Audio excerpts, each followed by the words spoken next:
the second part of English for Media. In the last class, we have discussed a lot of things about news, structure of a newspaper, such like things. And so today we are going to discuss about writing an editorial. What is an editorial? All newspapers carry an editorial that occupies a very significant space inside the daily. As the name suggests, editorial is offered by the editor of the newspaper and is often the analysis of major national and international news items. It is the editorial that gives the newspaper's point of view. It carries the opinions and reflections on major news stories. Unlike the other news stories where the reporter might include an opinion instead of stating only facts. So സാധാരണ ഒരു news എടുത്തു കഴിഞ്ഞാൽ അവിടെ ശരിക്കും പറഞ്ഞാൽ എന്താണ് ആ വാർത്ത, അതിന്റെ കണ്ടന്റ് മാത്രമേ കാണുള്ളൂ. ഒരു എഡിറ്റോറിയൽ പേജിലാകുമ്പോൾ അതിൽ നമ്മുടെ ഓഥറിന്റെ ഒരു ഒപ്പീനിയൻ കൂടെ കാണും. And in nutshell an editorial is an opinionated news story. ഒരു പെർട്ടിക്കുലർ ന്യൂസിനെ പറ്റി വളരെയധികം സിഗ്നിഫിക്കന്റ് ആയിട്ടുള്ള ഒരു പെർട്ടിക്കുലർ ന്യൂസ് സ്റ്റോറിനെ പറ്റിയിട്ടുള്ള ഒപ്പീനിയൻ, എഡിറ്ററിന്റെ ഒപ്പീനിയൻ കൂടെയാണ് എഡിറ്റോറിയൽ എന്ന് പറയുന്നത്. It is often occurred in the middle page of a newspapers. So, and what are the contents of an editorial? As in all writing, it includes an introduction, body, and a conclusion. A subject of great national or international importance and an objective explanation of that. So, വളരെയധികം importance ഉള്ള ഒരു ന്യൂസും അതിന്റെ ഒരു objective എക്സ്പ്ലനേഷനുമാണ് ഒരു എഡിറ്റോറിയലിനകത്തുള്ളത്. And it should have an apt news angle. ഒരു കാഴ്ചപ്പാട് കാണും, ഏത് കാഴ്ചപ്പാടിലാണ് നമ്മളത് എഴുതുന്നത്. ഫോർ എക്സാമ്പിൾ, മുമ്പായിരുന്നെങ്കിൽ ശബരിമല ഇഷ്യൂ വളരെയധികം നാഷണലി തന്നെ ഡിസ്കസ് ചെയ്ത ഒരു ടോപ്പിക്കാണ്. അപ്പൊ ആ ശബരിമല ഇഷ്യൂവിനെ പറ്റിയിട്ടുള്ള ഒരു എഡിറ്റോറിയൽ തയ്യാറാക്കുമ്പോഴത്തേക്കും അതിനകത്തൊരു ഇൻട്രൊഡക്ഷൻ കാണും. ദെൻ എന്താണ് അതിന്റെ കണ്ടന്റ്സ്, മറ്റുള്ളവർ പറയുന്ന കാര്യങ്ങൾ, and what is the opinion of that editor, and finally the conclusion. Conclusion പല വിധത്തിലാവും. That we will discuss in the remaining part. And fourth thing is opposing viewpoints on the same issue. ഇതേ ഇഷ്യൂവിനെ പറ്റിയിട്ടുള്ള മറ്റുള്ളവരുടെ അഭിപ്രായങ്ങൾ. Positives മാത്രമല്ല, എന്ത് കാര്യമുണ്ടെങ്കിലും you have positives and negatives. അപ്പം രണ്ട് കാര്യങ്ങളും ഇതിനകത്ത് ഡിസ്കസ് ചെയ്യുന്നുണ്ടാകും. And opinion of the writer is delivered in a very professional manner, and this is done by using judicious choice of vocabulary. വാരി വലിച്ചെഴുതാതെ വളരെ ജുഡീഷ്യസ് ആയിട്ട് വേണമെന്നുള്ള മിനിമം വേർഡ്സിൽ കാര്യങ്ങൾ പറയുകയാണ് ചെയ്യുന്നത്. and it follows a logical pattern. and good editorials bring out issues and not personalities. നല്ലൊരു editorial എപ്പോഴും issues, ഒരു പ്രധാന പ്രശ്നത്തിനെ പറ്റിയിട്ടായിരിക്കും പറയുന്നത്, മറിച്ച് ഒരു പേഴ്സണാലിറ്റിയെ പറ്റി ഫോക്കസ് ചെയ്യാൻ ശ്രമിക്കാറില്ല. And they also refrain from petty politics. സാധാരണ നമുക്ക് ചുറ്റും നടക്കുന്ന ഈ ചീപ്പ് പൊളിറ്റിക്കൽ ഇഷ്യൂസ് ഒന്നും കഴിവതും എഡിറ്റോറിയൽ പേജിൽ എഴുതാതിരിക്കാനാണ് ശ്രമിക്കുന്നത്. And it suggest constructive solution to better the situation. ഇപ്പോഴുള്ള ആ സാഹചര്യം എന്താണോ ആ സാഹചര്യത്തിന് ഒന്നുകൂടെ ബെറ്റർ ആക്കാൻ വേണ്ടിയിട്ടുള്ള ഒരു സജഷൻ കൂടെ ഇതിനകത്ത് പ്രൊവൈഡ് ചെയ്യാറുണ്ട്. And a solid concise conclusion that encapsulates all that went before and it end with a punch. ഒരു പഞ്ച് ഡയലോഗ്, അല്ലെങ്കിൽ പഞ്ച് ഡയലോഗിനേക്കാൾ ഒരു പഞ്ച് കൺക്ലൂഷൻ എപ്പോഴും കാണും. എന്താണ് ഇതിന്റെ ഒരു അഭിപ്രായം, റൈറ്ററിന്റെ ആ ഒരു ഒപ്പീനിയൻ എന്താണെന്നൂടെ ഇതിനകത്ത് കാണും. And these are the content of an editorial. And editorials may differ from one another on the perspective they believe in, and therefore it can be classified as. So editorials ഏതൊക്കെ രീതിയിൽ നമുക്ക് വേർതിരിച്ചെടുക്കാം. First is it explain or interpret. And these type of editorials will try to explain the way covered a sensitive or controversial news story of national or international significance. നാഷണലോ ഇന്റർനാഷണലോ significance, importance ഉള്ള ഒരു ഇഷ്യൂവിനെ എങ്ങനെയാണ് present ചെയ്തിട്ടുള്ളതെന്നാണ് ഈ explain or interpret type of എഡിറ്റോറിയൽസിനകത്തുള്ളത്. And second one is criticise. Editorials that will bring the readers focus to a burning issue and try to criticize it constructively.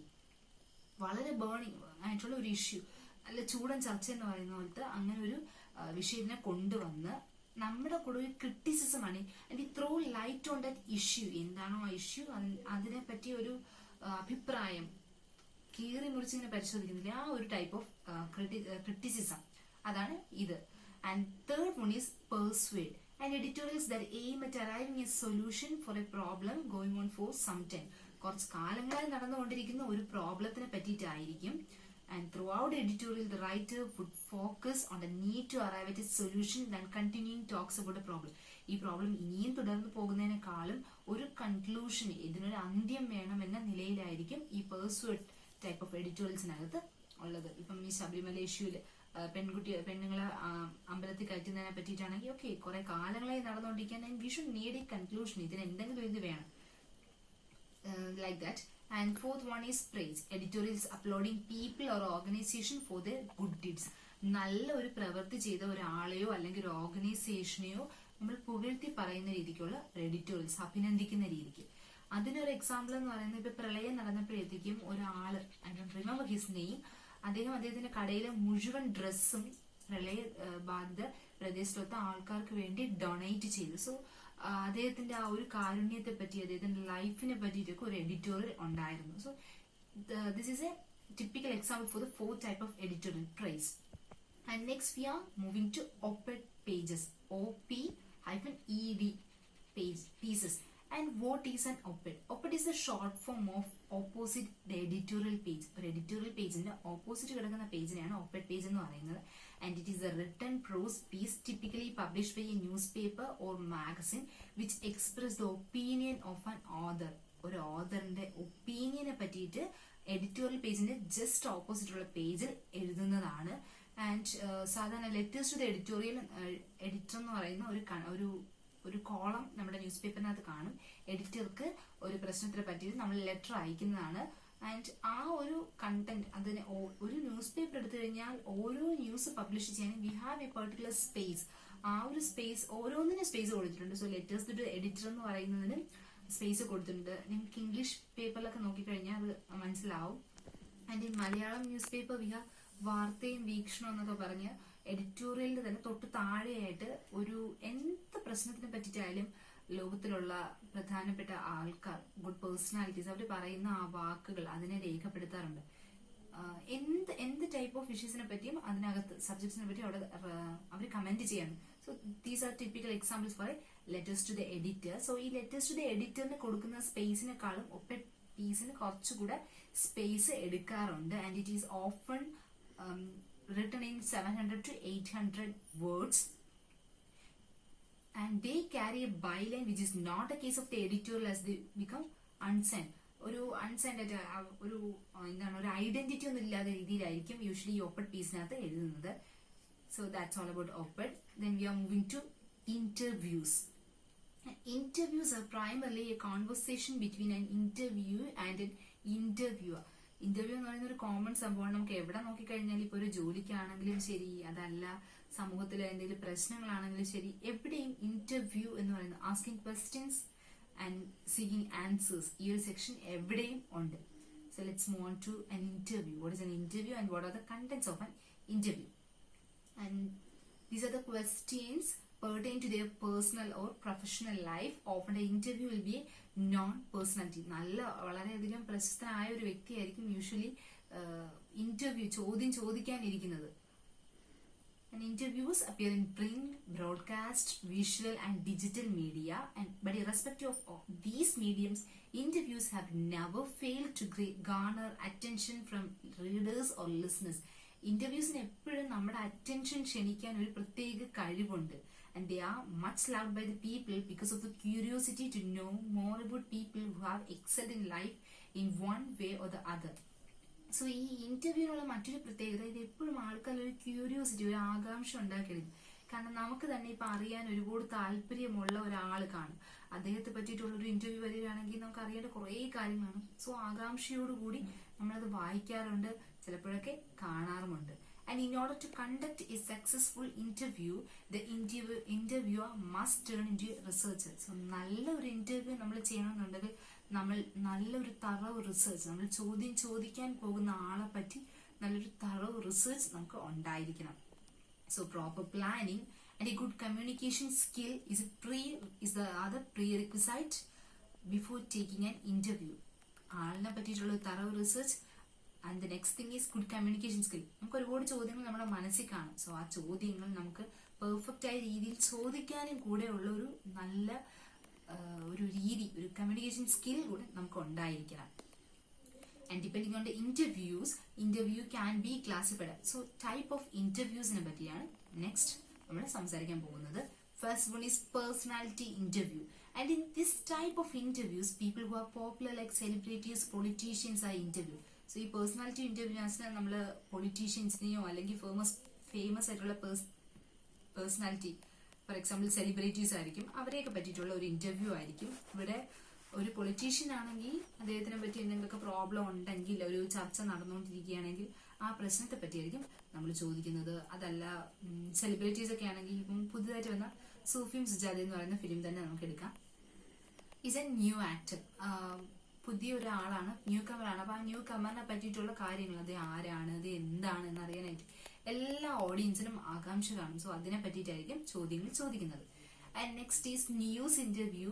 And news interviews are conducted during events when reporters interview victims or eyewitness for details for an event. So ഒരു news ഇന്റർവ്യൂവിനകത്ത് എപ്പോഴും വരുമ്പോഴത്തേക്കും ഒരു ഇവന്റിനെ പറ്റിയിട്ടായിരിക്കും.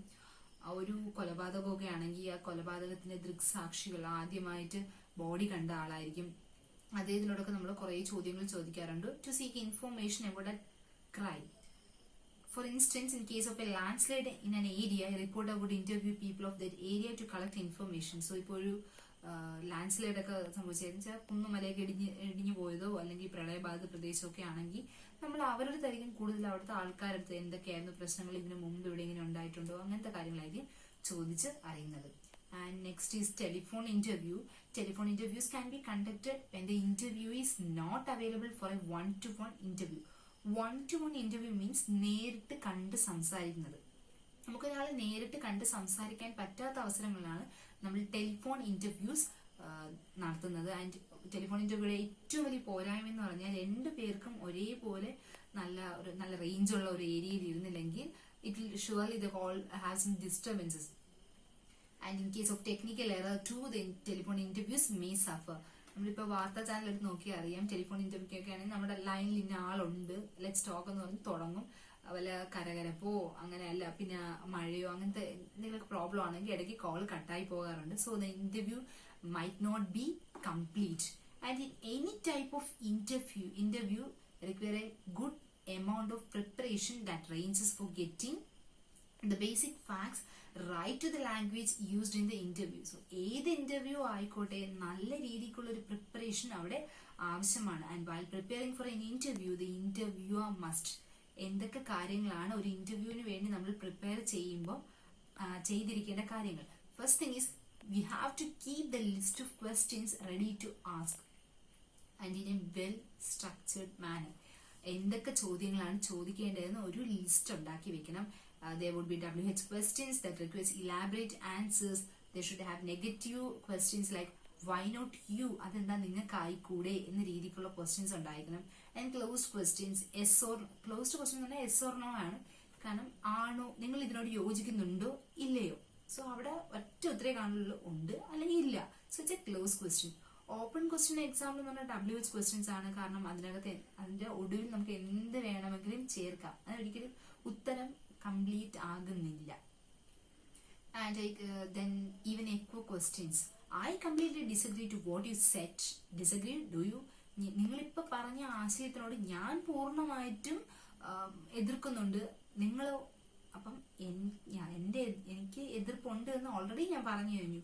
And നിങ്ങളുടെ കൂടെ എതിർപ്പ് ഒന്നുകൂടെ ഉറപ്പിക്കാൻ വേണ്ടി ചോദിക്കുന്നു. That is an example of echo type questions. Next, the interviewer might have to submit a set of questions prior to the actual interview. നമ്മൾ ശരിക്കും നടത്താൻ പോകുന്ന ഇന്റർവ്യൂവിന് തൊട്ട് മുമ്പ് തന്നെ ക്വസ്റ്റ്യൻസ് നേരത്തെ ചോദിക്കാൻ പോകുന്ന ആൾക്ക് കൊടുക്കണം. If he's a famous personality and we have to build a good rapport with the interview and make the person comfortable. ചോദ്യങ്ങൾ എപ്പോഴും ചോദിക്കുന്നതിന് മുമ്പ് നമ്മുടെ മുമ്പിൽ ഇരിക്കുന്ന ആളുമായി നല്ലൊരു ഗുഡ് റാപ്പോ മീൻസ് ഒരു ഫ്രണ്ട്ഷിപ്പ് ലെവൽ ഉണ്ടാക്കിയെടുക്കുക. കാരണം ഒരിക്കലും ഒരു ഇന്റർവ്യൂവിൽ നമ്മൾ ഡയറക്റ്റ് നേരെ ചോദ്യങ്ങളിലേക്ക് പോകുന്നില്ല, മറിച്ച് ഒരു ഗുഡ് റിലേഷൻ ഉണ്ടാക്കി വെക്കുന്നുണ്ട്. Hi, welcome to the show. So നമ്മളോടൊപ്പം ഇന്നുള്ളത് ഇന്ന ആളാണ്. സോ നമുക്ക് ഇദ്ദേഹത്തെ ഇപ്പൊ കിട്ടിയല്ലോ, ഒരുപാട് we are so lucky to have him here. ഇനിയിപ്പോ എന്തൊക്കെയുണ്ട് വിശേഷം, ആർ യു ഹാപ്പി, അങ്ങനെ കുറച്ച് കാഷ്വൽ ആയിട്ടുള്ള ഒരു ടോക്കിന് ശേഷം പതുക്കെ നമുക്ക് ചോദിക്കാനുള്ള സെറ്റ് ഓഫ് പ്രിപ്പയർഡ് ക്വസ്റ്റ്യൻസിലേക്കാണ് പിന്നീട് പതുക്കെ കൊണ്ടുപോകുന്നത്. And we have to maintain a proper contact and observe the body language. This can establish your confidence. നമ്മുടെ ബോഡി ലാംഗ്വേജ്, ഇപ്പം കൈയും കാലും കൊടുത്ത് ഇങ്ങനെ വായി ഇങ്ങനെ എറിയുന്നതിന് പകരം we have to control our body language and our eye contact is a important factor while questioning. So അത് രണ്ടും എപ്പോഴും ശ്രദ്ധിക്കണം. നമ്മുടെ മാത്രമല്ല, നമ്മൾ ചോദ്യം ചോദിക്കുന്ന ആളുടെയും ബോഡി ലാംഗ്വേജ് എപ്പോഴും ശ്രദ്ധിക്കണം. ബിക്കോസ് ഒരു ചോദ്യം ചോദിക്കണം, ഇപ്പം ഒരു നടന്റെ അടുത്താണെങ്കിൽ അദ്ദേഹത്തിന്റെ കല്യാണക്കാര്യത്തെ പറ്റി, ഇഫ് ഈസ് എ ബാച്ചിലർ അല്ലെ, കല്യാണക്കാര്യത്തെ പറ്റി ചോദിക്കുകയാണെങ്കിൽ അദ്ദേഹം എന്തായാലും റെസ്പോണ്ട് ചെയ്യുന്നതിന് ഒരു രീതി കാണും. ചെറിയ പുഞ്ചിരിയോടെ ചിരിച്ചോണ്ട് പറയുകയാണെങ്കിൽ നമുക്ക് may be if it is A print media you can add it in brackets, ചെറു പുഞ്ചിരിയോടെ അദ്ദേഹം ഉത്തരം പറഞ്ഞു. So it can bring E somewhat ഒരു രസം, വായിക്കുന്ന വായനക്കാരന്റെ മനസ്സിലൊരു രസം ഉണ്ടാക്കിയെടുക്കാൻ സാധിക്കും. And next is let the person know that the interview is being recorded. ഇപ്പൊ നമ്മൾ അദ്ദേഹത്തിന്റെ ഇന്റർവ്യൂ, പല ഇന്റർവ്യൂസും നമുക്ക് ശ്രദ്ധിച്ചു നോക്കി അറിയാൻ പറ്റും, അദ്ദേഹം പറയുന്ന എല്ലാ കാര്യങ്ങളും നമുക്ക് എഴുതിയെടുക്കാൻ സാധിക്കില്ല. സോ മിക്കവാറും എല്ലാവരും റെക്കോർഡ് ചെയ്യാറുണ്ട്. സോ അങ്ങനെ റെക്കോർഡ് ചെയ്യുന്നുണ്ടെങ്കിൽ if we are recording this എന്ന് അദ്ദേഹത്തെ കൂടെ ഒന്ന് അറിയിക്കാൻ ശ്രമിക്കുക. Remember that the introductions are frame depending on the person being interviewed. എപ്പോഴും നമ്മളൊരു ഇന്റർവ്യൂവിന്റെ ഇൻട്രൊഡക്ഷൻ റെഡിയാക്കുന്നത് ഏത് ടൈപ്പ് ഓഫ് ആളിനെയാണ് നമ്മൾ ഇന്റർവ്യൂ ചെയ്യാൻ പോകുന്നത് അതിനെ അടിസ്ഥാനപ്പെടുത്തിയിട്ടാണ്. For instance, if we are interviewing Dr. Shashi Tharoor, it can be introduced as multifaceted person who dons many roles ranging from an author, orator and a diplomat to be a politician. So ഇപ്പൊ ശശി തരൂർ ആണെങ്കിൽ നമുക്ക് പറയാം അദ്ദേഹം ഒരു മൾട്ടിഫാസറ്റഡ്, സകലകലാ വല്ലഭനാണ്, ഒരു writer ആണ്, politician ആണ്, പിന്നെ അദ്ദേഹത്തിന്റെ വാക്കുകൾ തന്നെ നമുക്കറിയാം അത്രയും ഒരു ഭാഷാ പണ്ഡിതനാണ്. അദ്ദേഹത്തെയാണ് നമുക്ക് നമ്മളോടൊപ്പം ഇന്ന് ഇവിടെ കിട്ടിയിരിക്കുന്നത്. അങ്ങനെ പോകാം. If we are interviewing Mohanlal, അദ്ദേഹത്തെ ആണെങ്കിൽ നമ്മൾ പറയും മഹാനടൻ, പത്മശ്രീയും പത്മഭൂഷണും ഒക്കെ കിട്ടിയിട്ടുള്ള അദ്ദേഹത്തെയാണ് ലഫ്റ്റനന്റ് കേണൽ, അദ്ദേഹത്തെയാണ് ഇവിടെ കിട്ടിയിരിക്കുന്നത്. So such type of interview based on the personality whom we are interview. So അത് നമ്മളെപ്പോഴും അറിഞ്ഞിരിക്കണം. And never plan a rigid script where to make changes become difficult. ഒരിക്കലും ഒരു റിജിഡ് സ്ക്രിപ്റ്റ് ഉണ്ടാക്കി വെക്കാൻ പാടില്ല. റിജിഡ് സ്ക്രിപ്റ്റ് എന്ന് പറഞ്ഞാൽ നമുക്ക് അത് മാത്രമേ അറിയാവുള്ളൂ, അതിനപ്പുറത്ത് എന്ത് ചോദിച്ചു കഴിഞ്ഞാൽ പെട്ടു പോകുന്ന അവസ്ഥയിൽ ഒരു സ്ക്രിപ്റ്റ് റെഡിയാക്കി വെക്കരുത്. അങ്ങനെയാണെങ്കിൽ ഇൻ കേസ് നമുക്ക് ഒരിക്കലും പറയാൻ പറ്റില്ല നമ്മുടെ ചോദ്യത്തോട് ഈ പറയുന്ന ആൾ എങ്ങനെയാണ് റെസ്പോണ്ട് ചെയ്യുന്നതെന്ന്. അപ്പൊ ആ റെസ്പോണ്ട് ചെയ്യുമ്പോൾ അയ്യോ ഇങ്ങനെയല്ലല്ലോ ഞാൻ പ്രതീക്ഷിച്ചു, എങ്ങനെ ഞാൻ അടുത്ത ചോദ്യം ചോദിക്കും എന്ന ലെവലിലേക്ക് പോകാൻ പാടില്ല. സോ ഇനി അങ്ങനെ ഒരു രീതിക്ക് പോകുമ്പോൾ ശ്രദ്ധിക്കേണ്ട മറ്റൊരു കാര്യം, പലപ്പോഴും നമ്മുടെ ചോദ്യത്തിൽ നിന്ന് അവർ ഉത്തരം പറയാതിരിക്കാൻ തെന്നി മാറി പോകാറുണ്ട്. സോ നമ്മൾ കുറച്ചുകൂടെ കണ്ണിങ് ആയിട്ട് പറയാറുണ്ട്. ഓക്കെ നിങ്ങളിപ്പോൾ പറഞ്ഞത് എനിക്ക് ഭയങ്കരമായിട്ട് ഇഷ്ടപ്പെട്ടു, പക്ഷേ it's great to listen to what is said now, but I would like to take you back to the question I asked. നേരത്തെ ഞാൻ ചോദിച്ച ചോദ്യത്തിന്റെ ഉത്തരം കൂടെ ഒന്ന് അറിയാനുള്ള ആകാംക്ഷ കൊണ്ട് ചോദിക്കുകയാണ് എന്ന് പറഞ്ഞ് അദ്ദേഹത്തെ പതുക്കെ ഈ ചോദ്യത്തിലേക്ക് തിരിച്ചു കൊണ്ടുവരിക. ആ ഒരു ടാലന്റ് കൂടെ വേണം. പിന്നെ ഒരാൾ എവിടെ നിന്ന് നിർത്തുന്നു അവിടെ നിന്നും ചോദ്യങ്ങൾ ചോദിക്കാൻ കൂടെ നമ്മൾ പഠിച്ചിരിക്കണം. Because getting a proper interview should be the priority. കാരണം നമ്മൾ ഒരു ഇന്റർവ്യൂ ചെയ്യുമ്പോഴത്തേക്കും we should have an set of objective in our mind. So ആ ഒബ്ജക്റ്റീവ്, ആ ലക്ഷ്യം കംപ്ലീറ്റ് ചെയ്യുന്നതാണ് ഏറ്റവും important. And interviews are not always comfortable.